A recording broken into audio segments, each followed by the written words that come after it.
Hey there, what's up, everybody? It's Dr. Shazetta. I hope you guys are doing well. Happy Monday to you. It is the beginning of another week, the Monday after Mother's Day. If you are a mother, I hope that your day was splendid. And if you are one who kind of mourned yesterday because your mother is no longer with you, or you don't really have a mother figure or have not had a positive mother figure in your life, then my thoughts and all my love sending to you as well. I pray that the day was still a day where you found joy and were able to find and look toward or look for something beautiful.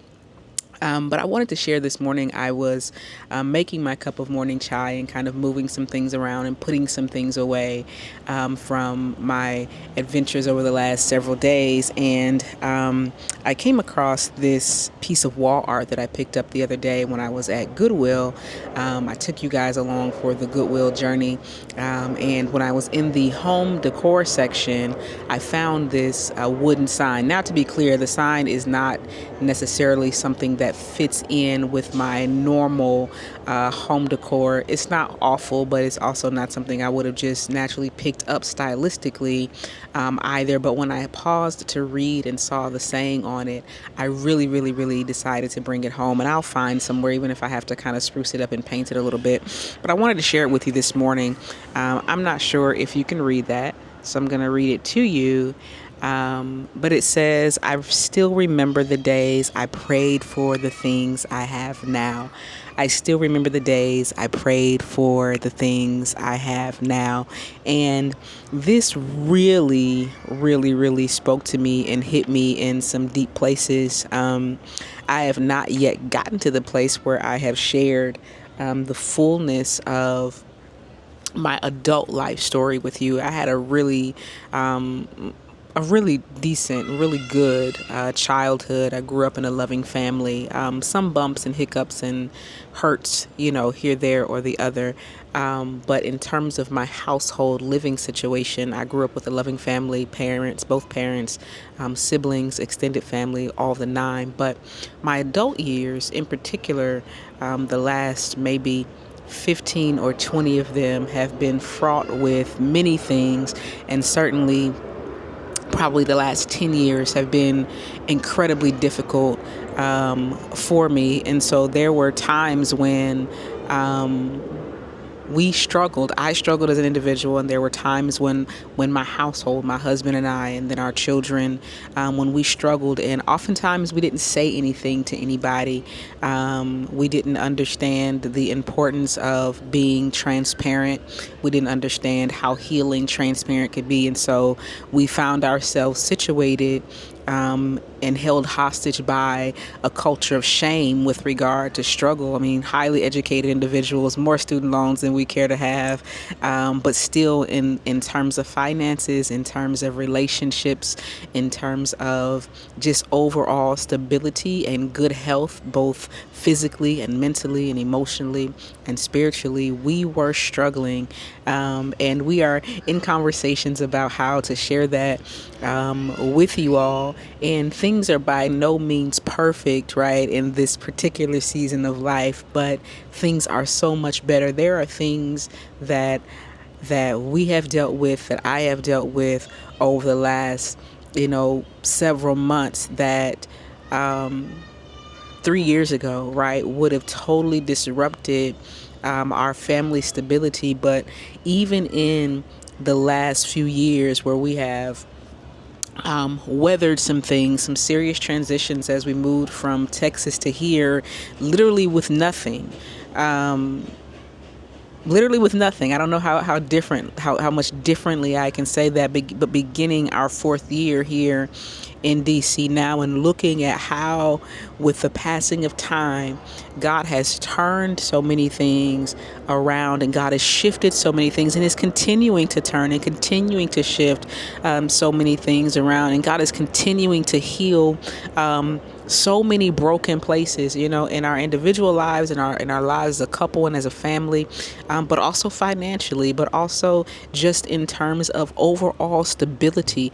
Like I said, I'll get into details more in the days to come, but I wanted to just today express gratitude because I remember the days that I prayed for the things I have now. I'm able to get up in the morning and to navigate my own morning and my own day most days. Getting my little boy off to school and being present with him. I'm able to walk into, a living room and slow down and to have, a fully furnished home, and not worry about, where the next meal is going to come from. Just on the financial tip alone, I remember the days that I prayed for the things that I have now. We are not in a place of, like I said, absolute perfection, but I can't say that we are in a place where we are struggling right now either. Do we still have some debt we need to pay down? Certainly. But are we worried about whether or not we'll have the ability to pay that debt down? No. Is the refrigerator stocked to the hilt now? Well, today it probably is, because I grocery shopped yesterday, but I grocery shopped yesterday not having to make a choice between meals for the week and bills for the week. There is just so much, right, that I have reason to be grateful for, and pausing today to remind myself of that has been an immense and an enormous gift. In truth and in full transparency, I woke up this morning holding a sense of tension and overwhelm and anxiety in my body. I could feel it in my body. I could feel the tension in my body. And so I was overwhelmed by the things that lie ahead for me today, but I got up feeling that. And so once I got myself cleaned up and dressed, it was still a little early and folks hadn't started stirring in the house.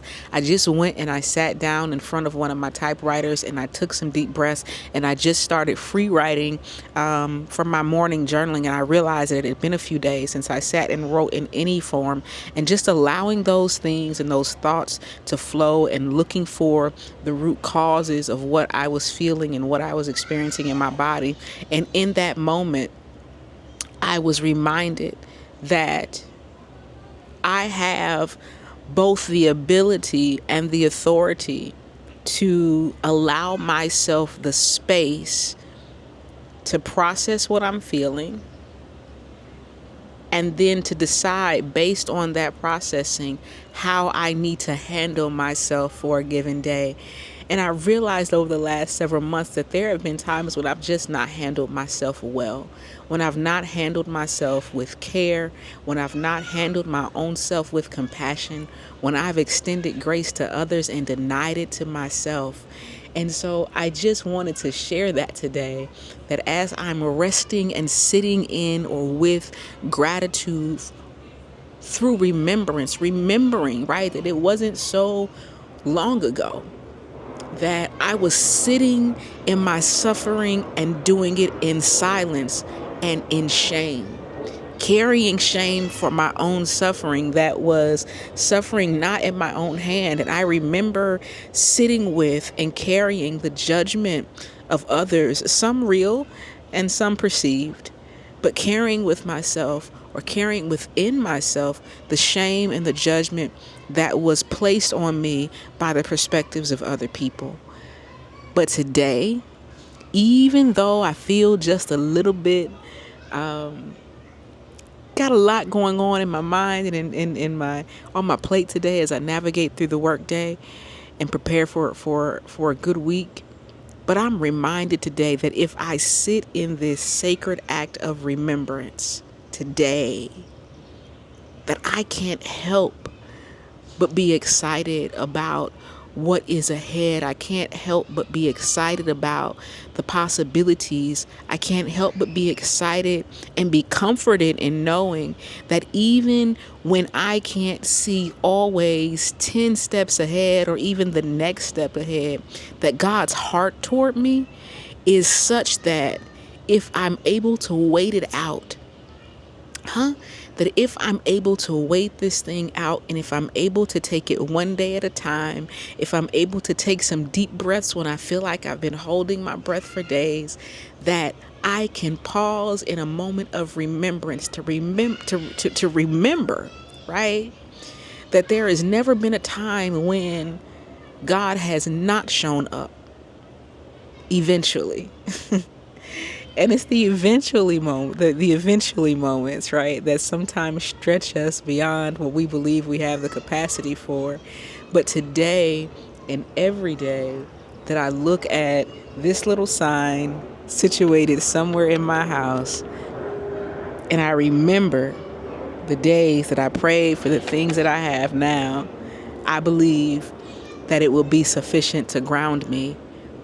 My prayer for you today is that if you are finding yourself in a place where you feel like God has forsaken you, or you know that God hasn't forsaken you, but he's just been kind of sitting silent for a while, or you can't seem to see the hand of God at work in your life, or you're just overwhelmed by the circumstances of your life, my hope and prayer for you today is that you will sit and embrace a sacred moment or moments of remembrance so that your soul is reminded of the times and the moments when God sustained you, when you were sustained by a power greater than yourself, and that you will rest in the knowing that this too shall pass, and that seasons come and seasons go, and that your season of breakthrough will come if you simply wait with patience. I love you, and I pray that your day and your week is absolutely amazing. Cheers to you this morning as you drink your cup of coffee, your cup of chai, or whatever it is you might be sipping on this morning. I love you, and I'll holler back at you now. Take care.